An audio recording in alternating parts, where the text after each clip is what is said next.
रायगडच्या निजामपूर ग्रामपंचायतीचं नाव बदललं गेलं असून निजामपूर नव्हे तर आता रायगडवाडी असं नवं नाव असेल। गोपीचंद पडळकर आणि राहुल कुल यांनी या संदर्भातली मागणी केलेली होती। नामांतराच्या संदर्भात ग्रामविकास मंत्री जयकुमार गोरे यांनी विधानसभेमध्ये घोषणा केलेली आहे। निजामपूर नावाच्या ग्रामपंचायतीच्या कार्यक्षेत्रात येतो। महाराज आणि त्यांच्या पराक्रम आणि विचाराशी सुसंगत असे नाव ग्रामपंचायतीला असणे आवश्यक आहे।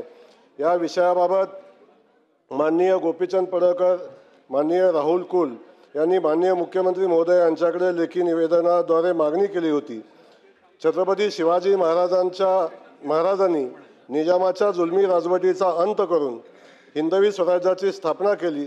या घटनेत साक्षीदार असलेल्या रायगड किल्ल्याच्या क्षेत्राचा निजामपूर ग्रामपंचायतीचे नाव बदलून ग्रामपंचायत रायगडवाडी असे करण्याचा ऐतिहासिक बदल करण्याच्या सूचना माननीय मुख्यमंत्री देवेंद्र फडणवीस साहेब यांनी दिला आणि त्यानुसार ग्रामविकास विभागाने त्याला मान्यता दिलेली आहे। हे सभागृहाच्या माहितीसाठी। लोकशाही मराठी ऐका, पहा, जागरूक रहा।